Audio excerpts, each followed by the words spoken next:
le conseil régional a fait le choix de venir accompagner l'association régionale des HLM parce qu'aujourd'hui, cette association, elle représente un peu plus d'une quarantaine de bailleurs sociaux. Et en fait, en dialoguant avec l'association régionale des HLM, en fait, ça nous permet de connaître un peu les tendances et puis d'appréhender quels sont leurs besoins pour avancer.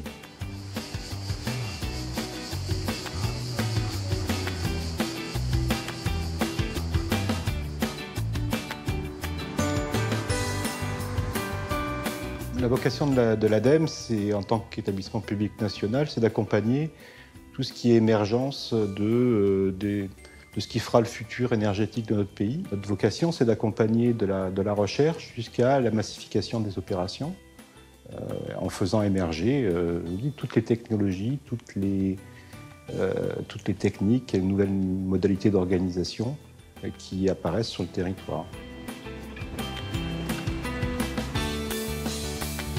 Le secteur HLM pour la Caisse des dépôts, c'est un secteur primordial, prioritaire, hein.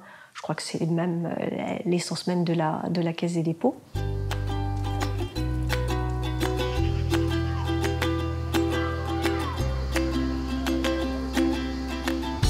Le plan de rénovation énergétique de l'habitat, c'est un engagement extrêmement fort de l'État qui a été pris dès mai 2013 et qui visait à la rénovation thermique de 500 000 logements par an en France. Ça signifie 50 000 logements en PACA.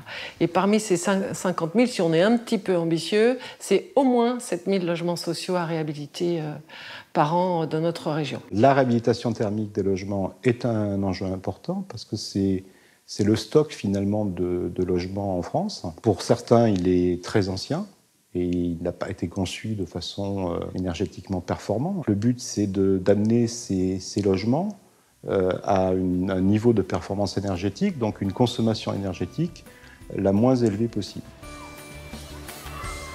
C'est un bâtiment qui date de la fin des années 70. Il y a eu une réhabilitation il y a une dizaine d'années sur les menuiseries. On avait pas mal de pathologies qu'on n'arrivait pas à régler, notamment dû au système constructif du bâtiment, qui est un bâtiment préfabriqué béton. En fait, l'ensemble de ces pathologies ont fait qu'on s'est petit à petit dirigé vers une réhabilitation un peu plus lourde, qui prenait l'ensemble des problématiques en compte dans le cadre d'une réhabilitation énergétique.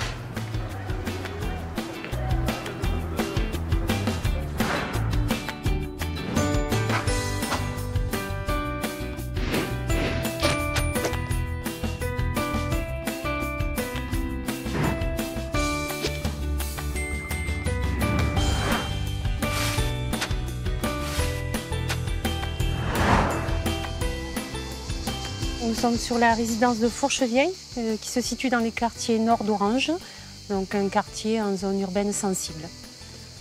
C'est important pour nous de maintenir ces projets de réhabilitation parce que c'est toujours bien de garder quand même notre patrimoine et de l'améliorer. Là, on est quand même arrivé à faire du BBC et donc tout en maintenant notre patrimoine, on fidélise nos locataires. On a des structures pas neuves mais pratiquement et pour nous, au niveau gestionnaire, c'est important.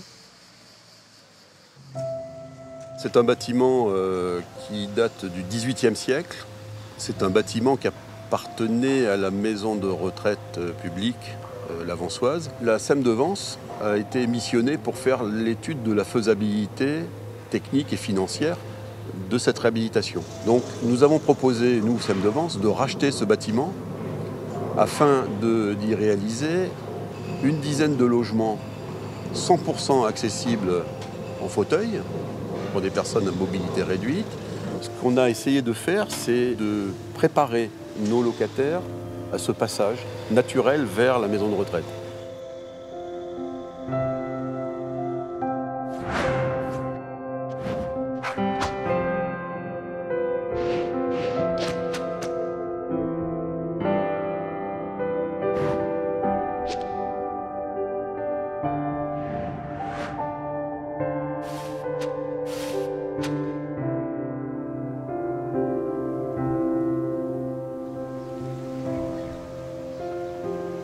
Ce type de réhabilitation, d'une part, pour la société H2P, il est clair que ça conforte une image de la société, Mais quelque part, on fait aussi la démonstration aux locataires qu'on travaille main dans la main et que justement on a des objectifs communs.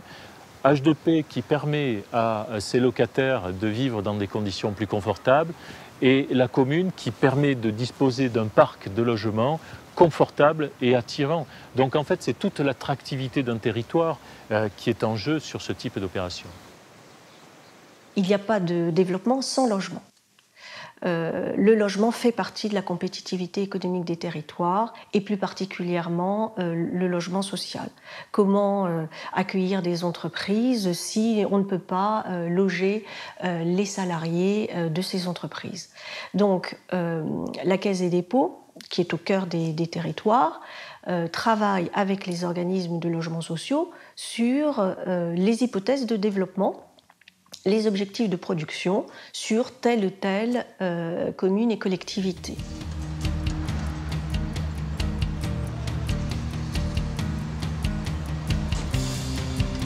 Donc la réhabilitation des tours 31 et 32 s'inscrit dans cette volonté politique de faire des réhabilitations de qualité qui apportent un confort de vie, un confort d'habitat à nos locataires. Donc c'est des réhabilitations qu'on a voulu performantes, qui s'inscrivent dans une démarche innovante également et une démarche d'exemplarité parce que, encore plus, nous sommes en plein cœur de l'opération d'intérêt national, l'OIN, Éco-Vallée, et ce quartier des Moulins qui est situé en plein cœur de cette Éco-Vallée ne pouvait pas tourner le dos à une démarche vraiment basée sur le développement durable. D'un point de vue plus, je dirais, urbain, social, moi, je suis un peu en attente de rénovations exemplaires qui pourraient illustrer ce que pourrait être un écoquartier intégrant une grande part de logement social.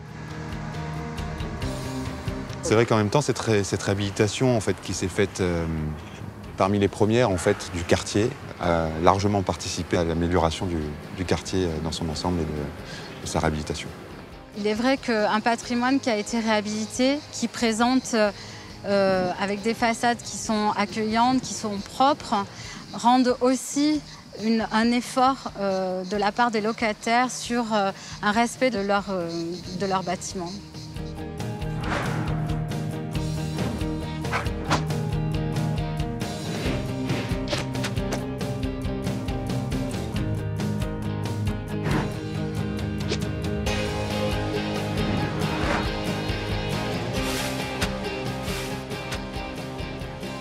En PACA, la question de la rénovation thermique du logement social a déjà été anticipée il y a 3 ans. Et la région, l'État, via l'ADEME et notamment les fonds FEDER, via un appel à projet, le programme REA, a engagé avec le mouvement HLM cette dynamique, ce qui a permis en 3 ans de rénover 20 000 logements. Le fait que Fourchevieille ait été retenu à l'appel à projet ADEME FEDER Région a été décisif pour le projet de réhabilitation tel qu'il est aujourd'hui. Dans un endroit où on n'a pas de subvention ni de la ville, ni du Conseil général, ni de l'État en tant que tel. Du coup, cet appel à projet a vraiment servi de levier. On aurait été contraint de se maintenir à un niveau plus classique, on aurait changé les fenêtres, on aurait amélioré le chauffage, mais on n'aurait pas pu pousser aussi loin l'isolation thermique, ça c'est évident. Il est certain que les appels à projets nous permettent d'aller plus loin, de découvrir. Vous savez que ce sont des techniques en quelque sorte un peu nouvelles que nous appréhendons. Donc les appels à projets nous permettent d'aller de l'avant, de financer également, de préparer le financement tout au moins, car ce sont des financements adaptés. Nous avons avec l'État des financements, avec l'ADEME bien entendu, avec la région qui nous supporte, des financements qui sont appropriés justement à cette évolution. L'appel à projet nous a vraiment permis de dépasser les standards de performance énergétique, grâce notamment à une méthodologie d'audit énergétique basée sur le cahier des charges ADEME et qui prévoit la constitution de bouquets de travaux graduels en termes de performance, qui permet de pousser le curseur en fonction du reste du programme de travaux ou en fonction des opportunités.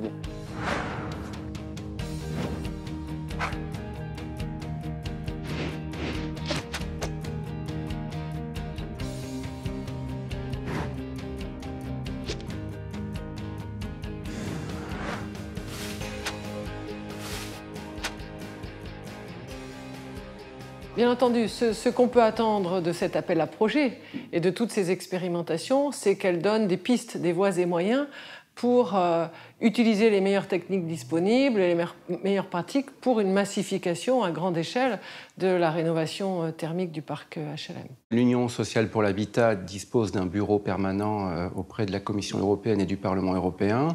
Dans le cas du FEDER, ça nous a pris à peu près 2 ans pour convaincre la Commission européenne de faire évoluer les règlements relatifs au FEDER de façon à pouvoir en faire bénéficier les organismes HLM. Mais voilà un exemple concret de l'intervention de l'Europe avec d'autres partenaires, que ce soit la région ou que ce soit l'ADEME, qui interviennent chacun dans leurs compétences et qui interviennent par rapport à l'état d'esprit qui règne sur cette réhabilitation.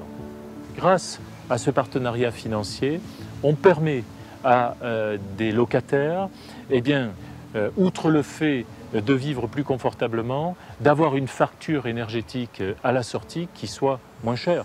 Donc je pense que ce type d'opération, il faut absolument qu'elle soit maintenue, parce que sans cela, on ne peut pas définir des objectifs à la fois de confort, mais aussi d'économie d'énergie.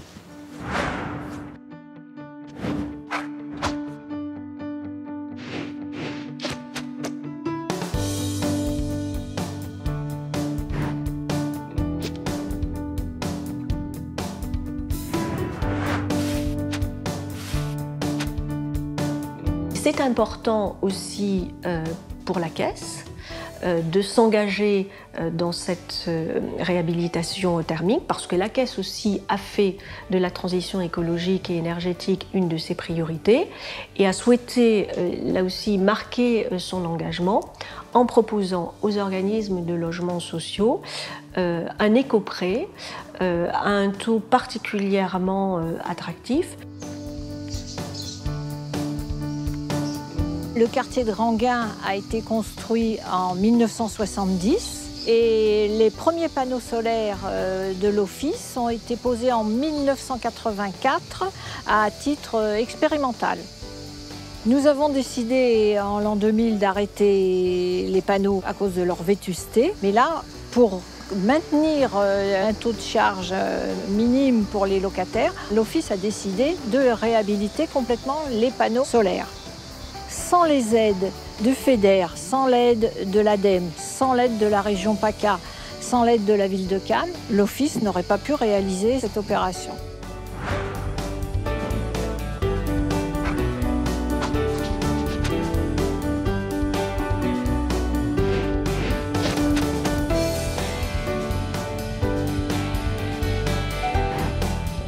Nous avions la volonté de faire des expériences dans l'ensemble de la région et dans les 6 départements de la région. Pourquoi? C'est un problème d'expérience dans chaque département, car bien sûr, le climat n'est pas le même que les conditions climatiques dans les Alpes-Haute-Provence et dans les Alpes-Maritimes. Ce n'est pas la même chose. Donc on a besoin de faire des expériences et à partir de ces expériences, on valorise les projets et on corrige bien entendu s'il y a des défauts, s'il y a des erreurs qui ont été commises.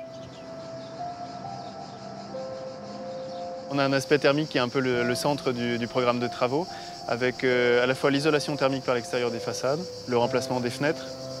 On a remplacé complètement l'installation de chauffage dans les logements. On a également créé des installations solaires pour l'eau chaude, avec appoint individuel sur les chaudières individuelles gaz. Ça veut dire que ces immeubles de 1960, après travaux, atteignent les performances thermiques d'immeubles neufs en RT 2012 d'aujourd'hui. Donc il y a un saut assez important. Le calcul fait qu'on a divisé par 4 les besoins en énergie ici.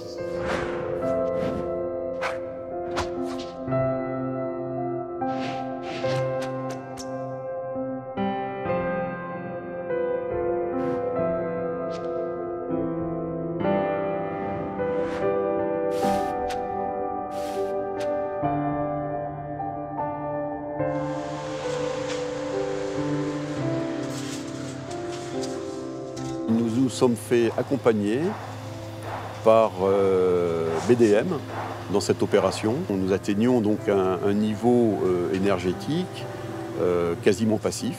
Les bâtiments de France nous ont autorisé à mettre une ITE, une isolation thermique par l'extérieur, pour permettre cette isolation et arriver à ce niveau énergétique.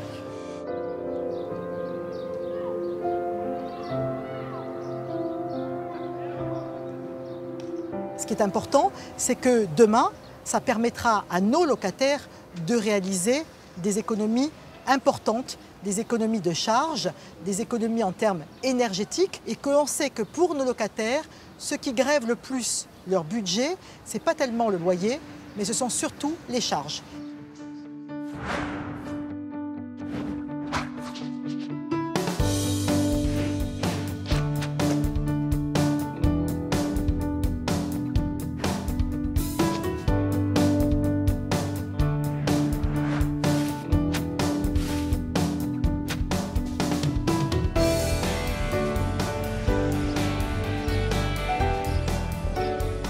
Les bâtiments du nouveau logis provençal à Fourchevieille, c'est des bâtiments qui ont été construits en 1960. Ils avaient été réhabilités une première fois en 1990. Pour définir précisément le programme de travaux, d'abord il y a eu une grosse concertation en amont avec les services de gestion, donc l'agence locale du NLP qui est implantée dans le quartier.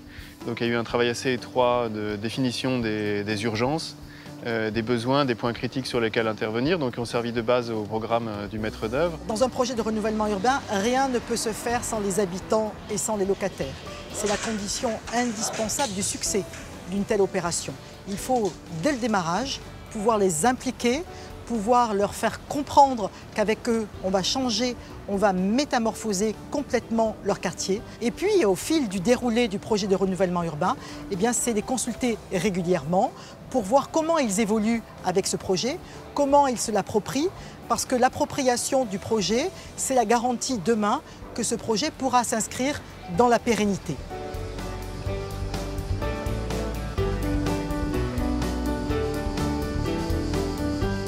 Nous avons bien sûr mis en place une concertation auprès des locataires et qui s'est procédé avec des réunions en pied d'immeuble pour leur expliquer les travaux.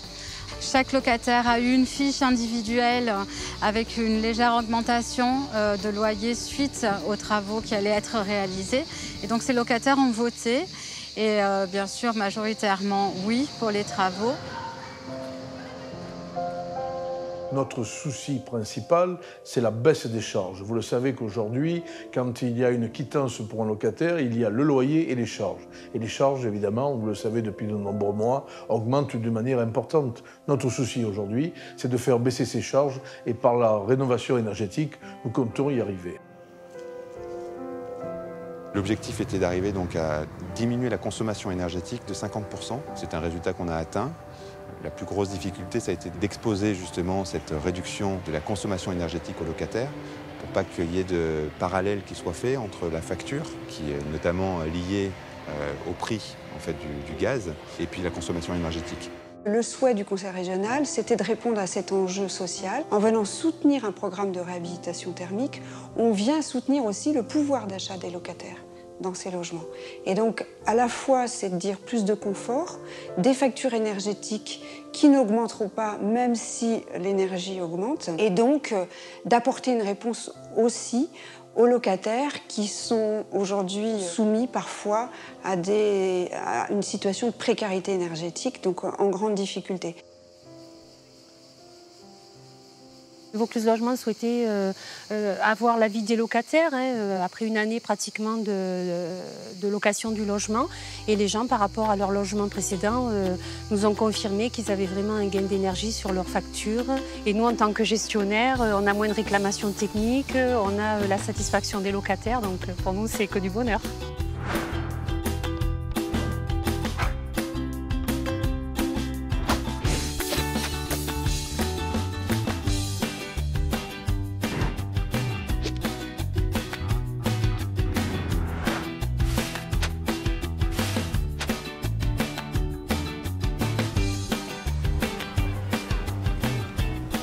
Le travail avec des locataires s'accompagne à l'issue des travaux avec un accompagnement des locataires sur les éco-gestes et sur les bonnes pratiques des équipements mis en place à l'occasion de la réhabilitation, de manière à obtenir dans les faits, par les bons usages, les performances espérées par la conception technique et architecturale. Ce qui est intéressant, c'est d'accompagner les habitants pour qu'ils regardent eux-mêmes et qu'ils sachent apprécier leur consommation d'énergie et qu'ils soient acteurs de leur consommation énergétique. Ce que nous voulons, c'est que la volonté qui s'est traduite par l'engagement REA soit maintenue dans les années à venir. Engagement de l'ADEME, engagement de la région, forcément qu'il y a en face l'engagement des bailleurs. Alors des souhaits sont multiples, nous avons également des souhaits techniques. Il faut des évolutions et c'est justement dans les appels à projets que ces évolutions sont justifiées. On va de l'avant et nous pensons que dans les années qui vont arriver, parce que je parle en années qui vont arriver, des progrès seront faits pour la plus grande satisfaction des locataires, car c'est toujours, et je vous le répète, le but principal des bailleurs sociaux, les locataires. Il faut montrer, parce que beaucoup de gens sont dubitatifs sur qu'est-ce que peut produire aujourd'hui des travaux de rénovation thermique. Et on fait la démonstration qu'aujourd'hui, ben voilà, les résultats sont là et on va encourager par ce film l'ensemble de tous les gens qui sont concernés par la question de logement à venir regarder de près l'évaluation que nous sommes en train de faire et qui est, pour moi, qui a une portée nationale. Cette mobilisation de l'ensemble des acteurs est déterminante parce que, encore une fois, c'est bon pour le territoire, c'est bon pour la planète et c'est bon pour les habitants de cette région. Votre organisation régionale est très particulière, elle est unique au niveau français et effectivement, elle permet de concilier deux logiques qui, a priori, sont contradictoires, une logique de massification, une logique d'expérimentation et de performance. Et je crois qu'effectivement, le couplage entre votre programme régional et le FEDER, qui tente de concilier ces deux objectifs, est tout à fait intéressant, d'autant qu'il fait appel à des appels à projets, donc ça met effectivement en émulation les organismes HLM à monter des projets auprès de la région. En même temps, ça associe l'ensemble des partenaires régionaux, que ce soit le préfet ou le conseil régional, et bien entendu l'ADEME et le FEDER. Donc c'est vraiment une expérience tout à fait intéressante qu'il conviendrait de reconduire pour la prochaine période de programmation.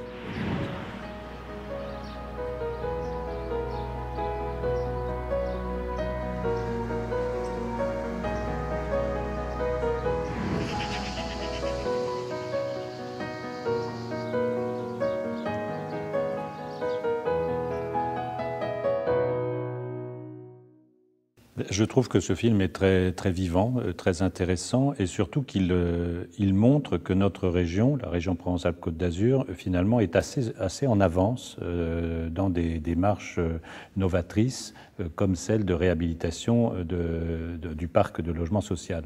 C'est un exemple qui est très encourageant pour aller plus loin. Et ce qui a été commencé autour du logement social, du parc de logement social HLM, va pouvoir être diffusé dans le cadre de ce que nous appelons le programme de rénovation énergétique de l'habitat, le PREH, avec des moyens importants que nous contractualisons État, Conseil régional, ADEME, et dans lequel la démarche conduite sur le logement social qui va se poursuivre sera également déclinée avec des particularités un peu différentes, mais dans le même esprit, dans le cadre du logement des particuliers. Et là, il y a un travail vraiment très important à poursuivre dans les 5 ou 6 ans du prochain contrat de plan. Ils ont donné l'exemple et j'espère vraiment, à travers vous, qu'ils vont continuer à le faire en s'engageant massivement dans cette voie, dans l'intérêt des occupants de leur logement et de leur patrimoine. Et merci à eux de l'avoir fait si bien.